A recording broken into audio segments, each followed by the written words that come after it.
Si me escuchan bien.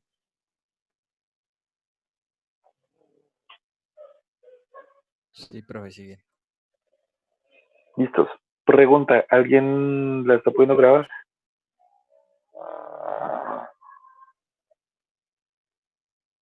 ¿Cómo, profe? Si alguien está pudiendo grabar la clase de ahorita. Sí, señor. Listos, vale, de una. Entonces, pues nada, arranquemos.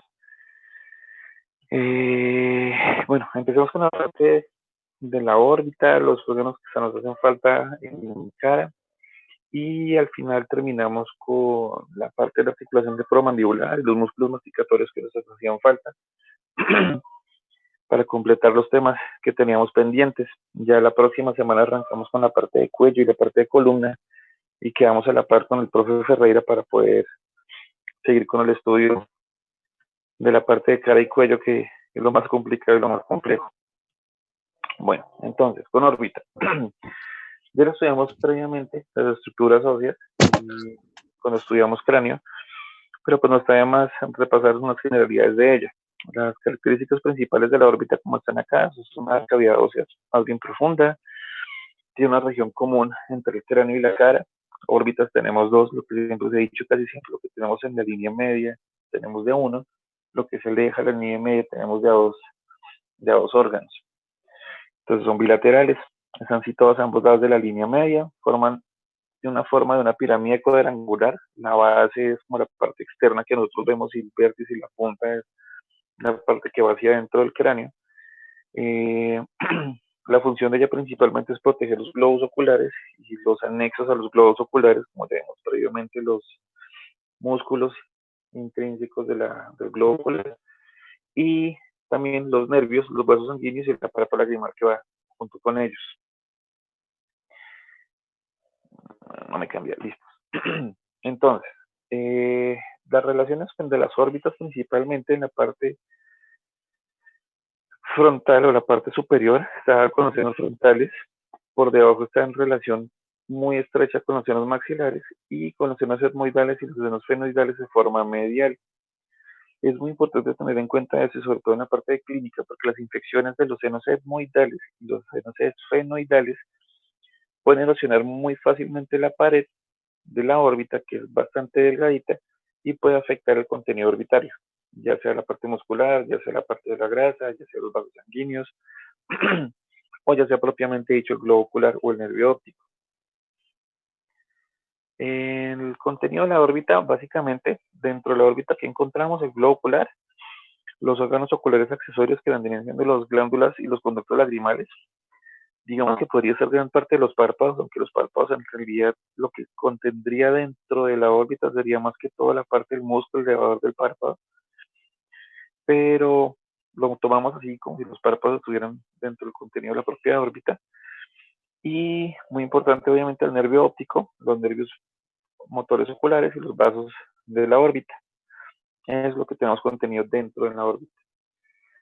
Eh, como recordaréis, acuérdense que nosotros ya habíamos visto la parte, los orificios que están en relación con ella, de dónde vienen las estructuras, pero ya lo vemos mucho más en conjunto de lo que venimos estudiando desde antes, lo que encontramos visto desde la base de la órbita hacia adentro, hacia su vértice, lo que encontramos es esto, donde vemos los músculos que están elevados del párpado superior, el anillo tendinoso común que es el de zinc, que habíamos hablado la vez pasada, el nervio óptico con su arteria oftálmica que lo acompaña casi siempre desde que salen, y bueno, a poco de mencionar que la estructura es una bobada. Acá les dejo la diapositiva para que ustedes lo estudien, lo interioricen mucho más de dónde es que vienen las fibras, dónde es que viene la relación de cada una de ellas, tanto los vasos sanguíneos, las fibras nerviosas y las fibras musculares. Si lo estamos viendo desde arriba, si le quitamos el techo de la órbita, lo que encontramos es esto, tal cual. Entonces estamos viendo acá las estructuras nerviosas, musculares y vasculares asociado a la glandulita lagrimal, que lo vamos a estudiar un poquitico más adelante. Bueno, entrando en materia, una parte principal de lo que el elemento o el órgano lo que más ocupa espacio en la órbita es el globo ocular. ¿Listos? Entonces, las paredes del globo ocular básicamente son tres.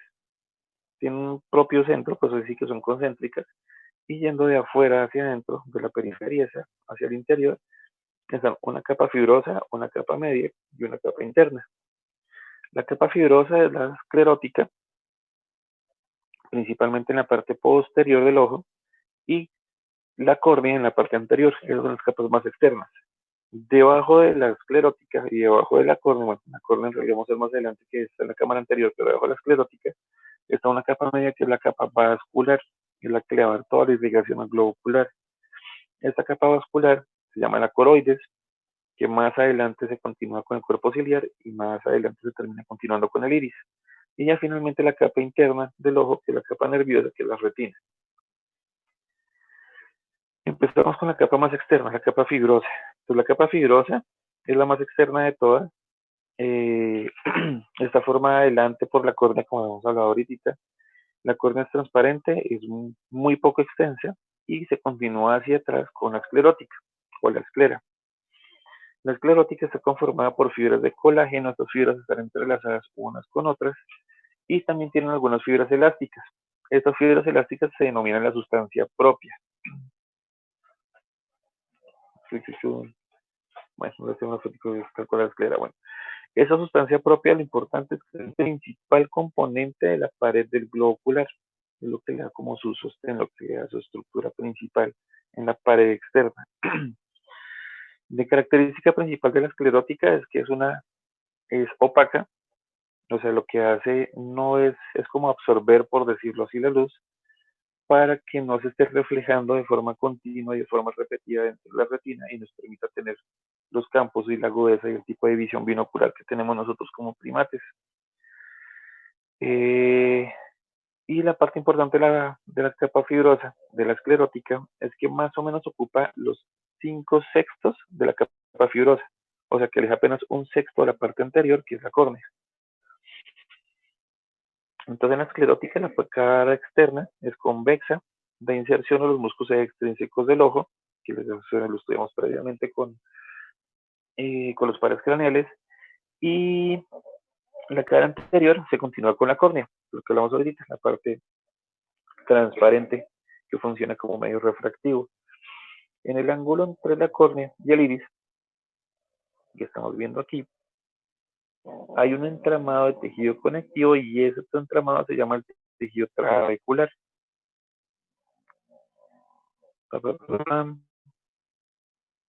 Aquí está, una mallita trabecular. La porción de tejido trabecular que estaría de la esclerótica se llama la porción esclerocorneal, ¿vale? Cuando termina la esclera y arranca la córnea, esa porción es la esclerocorneal. Y esa porción de la que estaría del iris se llama la porción uveal. Entonces, en la esclerótica podemos encontrar un cenito venoso que nos va a drenar la sangre venosa, por decirlo así, y también nos va a ayudar a drenar el humor acuoso, principalmente el humor acuoso de la cámara anterior del globo ocular. Este cenito venoso chiquitico que están aquí se llama el conducto o el canal de Schlemm. Es un vasito circular y lo que va a hacer es limitar la cara interna del tejido trabecular que estamos hablando ahorita. Entonces, si lo vemos en un conjunto grandotote, tenemos la capa externa, que es la esclera, ocupa los 5/6 del globo ocular y se continúa en la parte de más adelante con la córnea, que ocupa 1/6 del globito de la capa más externa, la capa fibrosa, que es un tejido que funciona como refracción, como funciona como una especie de lente para empezar a nosotros a tener el tipo de visión que llevamos a cabo como primates. Entonces, la capa más externa es la córnea. Pues la córnea es el sexto anterior de la capa fibrosa del globo ocular y más o menos tiene un grosor de 0.9 a 1.2 milímetros. Es bastante delgada en realidad. El borde de la córnea, que se continúa con la esclerótica, acuérdense de la unión esclerocorneal.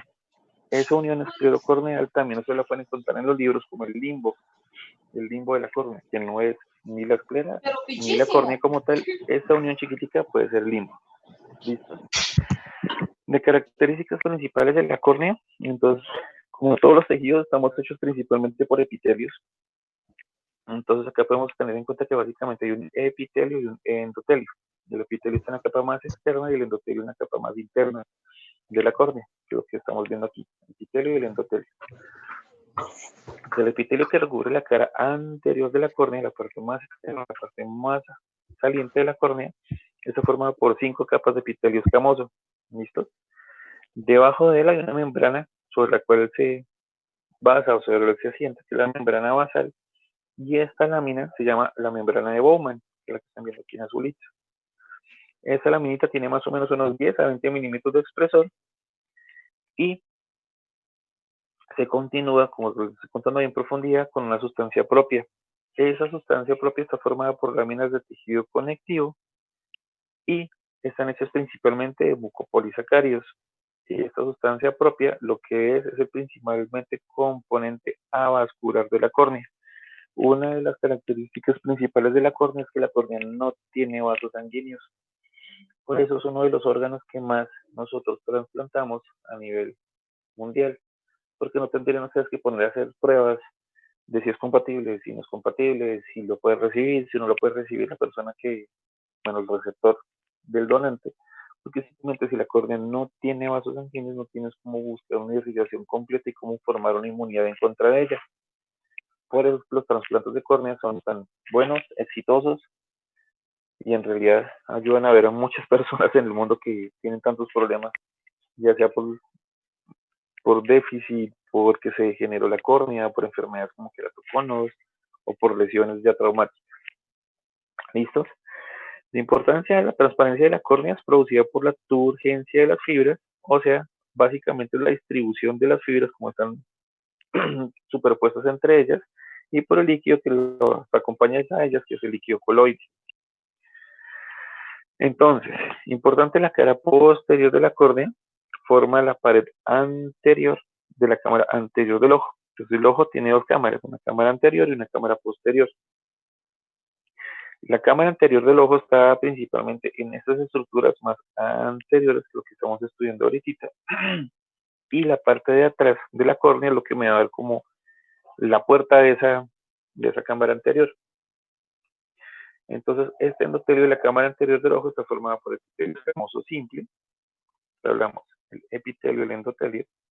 Entonces, esta parte está por el epitelio escamoso simple y se encuentra apoyada sobre la membrana basal. Esa membrana basal se llama la lámina limitante posterior, o ustedes lo pueden conseguir o encontrar en libros, como la membrana de Descemet. ¿Listos? En sus márgenes laterales, en la parte de los lados, la lámina se divide en fibras y estas fibras se dividen hacia la esclerótica y hacia el iris. Y el humor acuoso pasa a través de los espacios que se forman entre estas fibras y va a terminar en el seno venoso central para poder continuar con la producción y el drenaje del humor acuoso. Entonces, estas son las estructuras principalmente. La membrana de Descemet, la que estamos hablando ahorita, el canal de Schlemm que hablamos ahorita más tardecito, la esclera con la unión o el limbo y la córnea por delante. ¿Vale? Entonces, en un resumen chiquitico de la córnea, es transparente, es avascular y súper importante, es supremamente inervada, es muy sensible. De hecho, es la parte más sensible que tenemos en todo el cuerpo. Si a ustedes les entra un granito de arena, ustedes sienten como si tuvieran toda una bolqueta de arena en el ojito, porque al estar tan expuesta, tiene que tener un alto requerimiento de cuidado y de protección. Si nosotros no tuviéramos la forma tan sensible que tenemos en la córnea, fácilmente se podría lesionar y nos quedaríamos sin un aparato visual que básicamente en la forma evolutiva nuestra es lo que nos da muchas ventajas respecto a otras especies. Por ejemplo, comparándonos contra caninos o contra osos que nosotros no tenemos buen olfato, pues sí tenemos una muy buena visión, tanto periférica como binocular. De otra característica importante de la córnea, nos permite pasar la luz al ojo y la refracta, entonces se utiliza como si fuera el primer lente para unir los rayos de luz y empezar a utilizarse como un medio refractivo, como lente para enfocar los objetos que queramos mirar a distancias determinadas. Tiene diferentes capas histológicas, está el epitelio corneal, que tiene la membrana mucosa, está estratificado, es plano y no queda optimizado. Eso ustedes lo estudian mucho mejor en histología. Tiene también la membrana de Bowman, que es por donde pasan las terminaciones nerviosas, la membrana basal inicial que veíamos en el epitelio, en la parte externa del epitelio, no en el endotelio, y tiene un estroma, una sustancia propia, esa sustancia es más gruesa, está llena de tejido colagenoso, y por debajo detrás, ya en la parte del endotelio, tiene la membrana de Semet.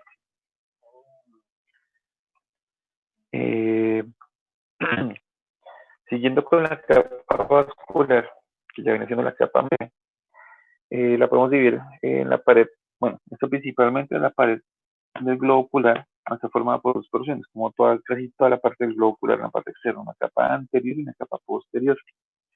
La capa anterior es músculo vascular, o sea, tiene músculos y tiene vasitos sanguíneos, y es la capa más pequeña de todas, y está formada principalmente por el cuerpo ciliar y por el iris. Y la porción posterior de la capa vascular es mucho más amplia, tiene muchísimos vasos sanguíneos y corresponde principalmente a la coroides. ¿Listo? Esta capa vascular o esta capa media, ustedes también la pueden conseguir como la uvea, cuando les puse aquí que es la uvea. Entonces, hablando de la coroides, la parte posterior de la capa vascular. Esta es una membrana que más o menos mide 3 a 4 milímetros de espesor, ocupa aproximadamente las 3/4 partes de la esfera del globo ocular. Acuérdense que la que estamos estudiando previamente ocupaba más o menos 5/6 en la parte posterior y la parte anterior era la córnea. Acá estamos hablando de la coroides, que viene siendo mucho más posterior, que ya está ocupando las 3/4 partes. Y básicamente con ella principalmente está conformada por los vasos sanguíneos que son muy voluminosos.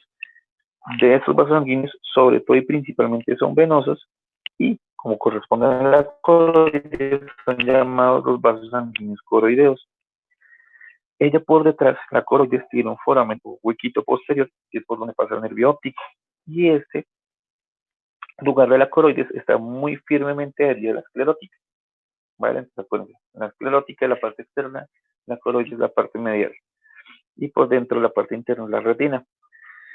La coroides también tiene un foramen anterior, o sea, un huequito en la parte anterior, y está determinado y se llama principalmente este huequito, que lo ven aquí en rojo y no se ve muy bien, es la hora serrata. Esta hora serrata es donde la coroides se continúa hacia adelante con el cuerpo ciliar y más adelante con el iris. Entonces, básicamente, esta hora serrata es como lo que hablamos hablando previamente entre la esclerótica y la como el limbo, ¿ok? Si lo vemos en una lámpara hendidura, que son las lámparas que utilizan oftalmoscopios, ven los oftalmólogos, la hora serrata se vería viendo así, y por eso se llama su hora serrata, porque tiene una forma acerrada. Pues clínicamente lo podríamos casi que distinguir. Características más grandes de la coroides, entonces, principalmente, está formada por 4 láminas, una que está más exterior que la supracoroidea, una capa vascular, una capa capilar y una capa basal. La lámina supracoroidea, la parte más externa de la coroides, por decirlo así, es la más externa, está ubicada directamente por debajo de la esclerótica, la que está en relación con la capa previamente estudiada. Esta capa tiene tiene células pigmentadas y las fibras están parcialmente recubiertas por endotelio. Es muy importante estas células pigmentadas que también nos van a ayudar a absorber y a no generar más refracción de luz que está entrando dentro del ojo a través del espacio de la cámara anterior, para que la retina pueda tener mucha mejor percepción de un único rayo de luz y poder enfocar mucho mejor lo que queremos ver. La coroides se continúa en dirección anterior, que hablamos ahorita con el cuerpo ciliar, y este último se extiende desde la hora serrata hasta la isla del iris. Viene la coroides, digamos que hay un límite medio invisible, pero que sí se puede ver muy bien, que es la hora serrata. Delante de la hora serrata viene el cuerpo ciliar para diferenciar un espacio del otro. ¿Listos? Importantísimo el cuerpo ciliar, que tiene el músculo y los procesos ciliares. Y los procesos ciliares son los que van a producir el humor acuoso, el líquido que se encuentra en la cámara anterior del ojo, que también ese líquido entre sus propiedades está principalmente funcional como método refractivo. se podría decir que se vendría siendo como un segundo lente, no tan poderoso como el cristalino, pero funcionaría como un medio refractivo. Y ya continuando con la parte más anterior de la capa está el iris. El iris es un disco redondeado de 10 a 12 milímetros de diámetro y tiene una apertura central dentro de él, que es la pupila. ¿Listo? El iris tiene un límite posterior, bueno, forma el límite posterior de la cámara anterior del ojo. Entonces la cámara anterior del ojo arranca la pared o la puerta, por decirlo así, adelante de la cámara anterior, vendría siendo la parte posterior de la córnea, y el patio o la parte de atrás de la cámara anterior vendría siendo el iris.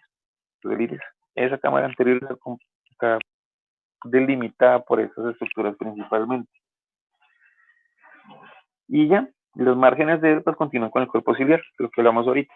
Coroides, hora cerrata, lo que nos delimita como si fuera el limbo, sigue el cuerpo ciliar y delante del cuerpo ciliar viene el iris.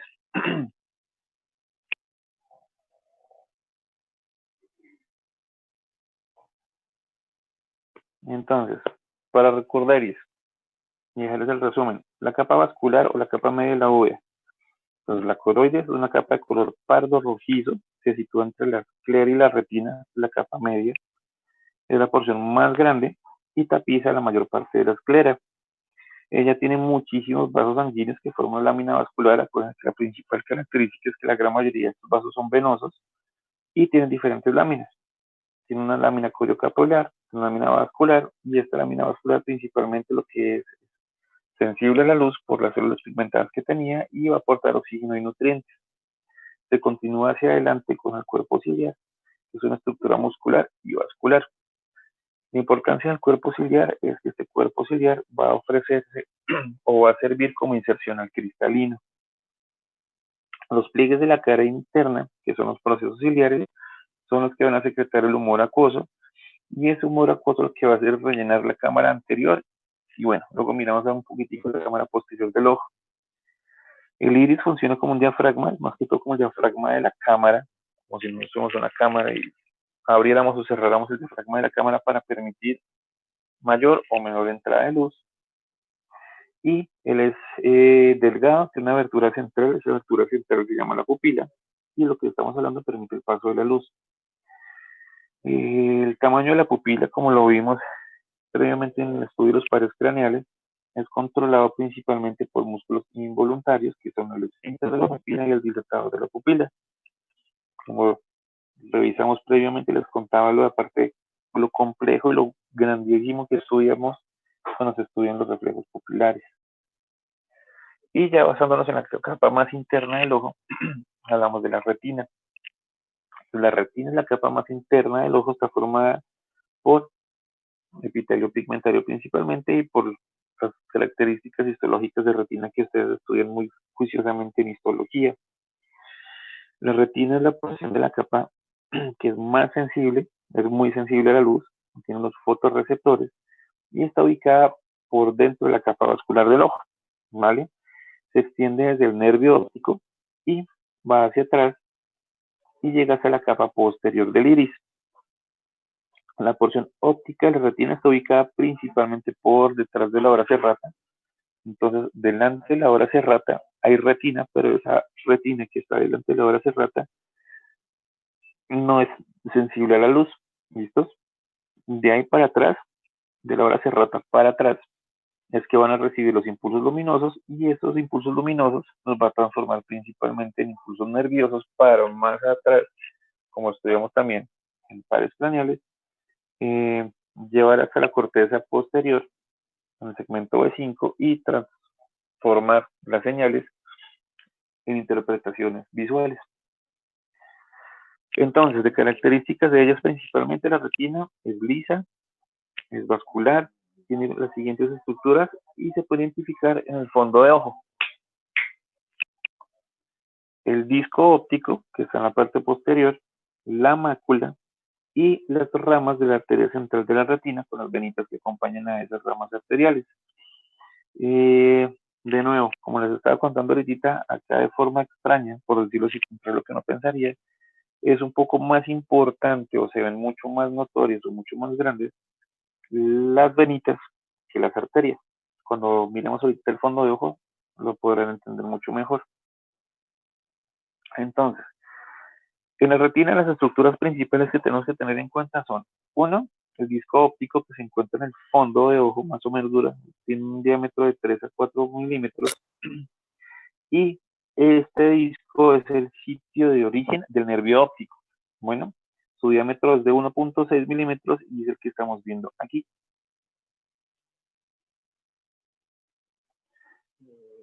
El nervio óptico básicamente está formado por un conjunto de fibras que tienen el núcleo las neuronas ganglionares de la capa ganglionar de la retina. La mácula, que está justo aquí al ladito, que la ven un poquitico como pálida, como más pardita, es una región ovalada, tiene un sentido transversal, no es completamente redondeada y se encuentra en el polo posterior del globo ocular. ¿Qué es la importancia de la mácula? La mácula es un sitio donde es como el sitio por excelencia en donde nosotros vamos a tener el mayor punto de enfoque y de aclaramiento de lo que tenemos en nuestro campo visual. Es un sitio donde la retina es como más chiquitica, más delgadita, es donde tiene más concentración de conos y es donde más sensible vamos a estar a la luz. Cuando ustedes hagan un fondo de ojo, principalmente van a evaluar esto, el sitio donde está el disco óptico y que lo rodea, que es la papila, si está inflamado, si no está inflamado, y cómo está la posición y cómo está la formación de la mácula. Si la mácula se degenera o se daña, vamos a tener unos problemas visuales enormes, porque al ser el sitio de mayor recepción, bueno, o de mayor fotorreceptores, de mayor concentración de conos, es lo que nos va a dar mayor claridad a lo que estamos viendo. Entonces, fondo de ojo, cuando ustedes cogen su oftalmoscopia, vean a un paciente, lo que van a ver y lo que van a encontrar es esto principalmente. Hagan de cuenta que este es el ojito derecho, donde esta es la porción nasal, esta es la porción del ojo que va hacia la nariz y esta es la porción del ojo que va hacia la parte lateral de la cara, hacia la parte temporal. Entonces, acá lo que estamos encontrando es la salida del nervio óptico y van saliendo sus artericitas y sus venas. Si ustedes sí se dan cuenta, las venas son mucho más gruesas y mucho más notorias que las arterias. ¿Listos? Y si nos desplazamos de forma lateral, vamos a encontrar la mácula. Y la mácula, con su porción más importante y más delgadita, que tiene mayor concentración de conos, que es la fovea. Entonces, estas son las imágenes que ustedes ven cuando hagan un fondo de ojo para examinar y evaluar principalmente lo que ven en el aparato visual. ¿Listos? Entonces, siguiendo con más contenido del globo ocular, ya saliendo de las capas principales que lo componen a él, entonces básicamente el globo ocular está conformado por un lente que es el cristalino, el cuerpo o el humor vítreo y el humor acuoso. ¿Listos? Esos están contenidos básicamente en la cámara anterior y en la cámara posterior del ojo. Hablando del ojo del lente, el medio refractivo principal que más nos ayuda a la parte de la visión y a enfocar los rayos que nosotros tenemos, que funciona como una lupa principalmente, está ubicado entre la cámara anterior y la cámara posterior. ¿Listos? Este lente